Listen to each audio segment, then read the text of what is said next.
Nabibili kasi nga mataba, magaganda.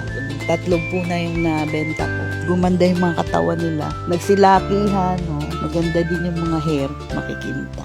Hi mga ka-Farmilla! So ngayon po, nandito po tayo sa farm ni Ma'am Jocelyn Ador para interviewin ng ating isang proud Rumsol Feeds user. Tara, libutin natin ang kanyang farm.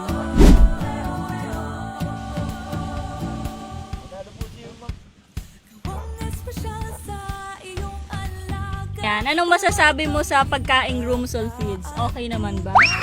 So ikaw naman, Goatee, kamusta naman ang pagkain mo ng Rumsol Feeds? Mga ka-Farmilla, so ngayon nandito po tayo sa farm ni Ma'am Jocelyn Ador para alamin natin kung ano nga ba ang naitulong ng pagiging Rumsol Feeds user sa kanyang farm. So tara, pakilala po natin si Ma'am. Hello po ma'am, ako po si MK, taga Rumsol po kami. So narito po kami ngayon para interviewin kung ano nga po ba ang naging istorya nyo sa pagkakambing at paggamit ng Rumsol Feeds. So kumusta naman po ang ating farm at may mga challenges po ba kayo na hinarap noon sa pagkakambing? Madami naman challenge dati, mga nagtae, sinipon, inubo. Tapos tumawag ako kay Doc Paul. Sinabi niya sa akin mga dapat na igamot sa kambing. Tapos yun, nagpalit na ako sa Rumsol. Opo. Bali 4 years na ngayon. Okay naman, gumanda yung mga katawan nila. Nagsilakihan, no? Maganda din yung mga hair, makikintab. 4 years na pong Rumsol Feeds user ang alagang kambing ni Ma'am Jocelyn.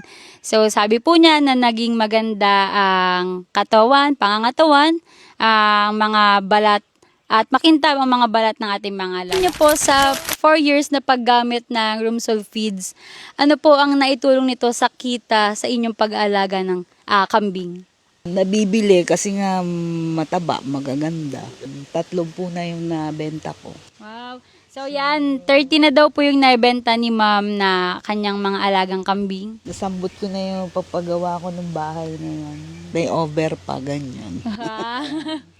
So yan, so Marami pa naman akong natira. Ayan, nasa mapambenta, mga halos full blood na tong natira dito. Galing yan kay Sir Ricky Tan. wow. Sabi ni Ma'am Jocelyn, nakapagpagawa na din siya ng bahay and may over pa dun sa pinagbentahan sa kambing. So, congratulations po. Ayan. So, Ma'am Jocelyn, maire-recommenda nyo po ba ang Rumsol Feeds sa ating mga kapwa magkakambing? Oo naman, kasi halos 4 na taon ko na yung ipinapakain. Maganda. Maganda sa kanya sa mga kambing. Maraming benefits, diba, nakukuha. Kita mo naman sa mga kambing. Yun na lang, Rumsol na lang inyo pakain sa kambing nyo. Ayan, so kita naman po sa mga alaga ni Ma'am Jocelyn na matataba, malalaki at makikintab ang kanilang mga balahibo.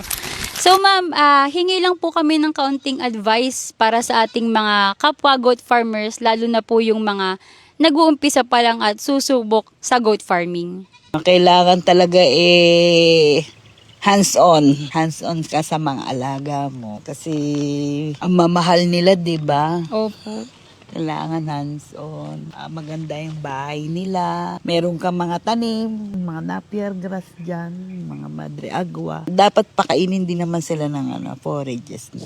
So tama. So hindi lang dapat feeds, dapat combination siya ng forage at ng concentrate. So ma'am, thank you so much po sa pagpapaunlak sa aming pag-interview. At maraming salamat. So please visit Jocelyn Ador Facebook page para po sa mga information ng kanyang mga kambing. Ma'am, may gusto po kayong i-promote or paano po nila kayo makokontak? Sa Facebook na lang, meron mag-message sila sa akin.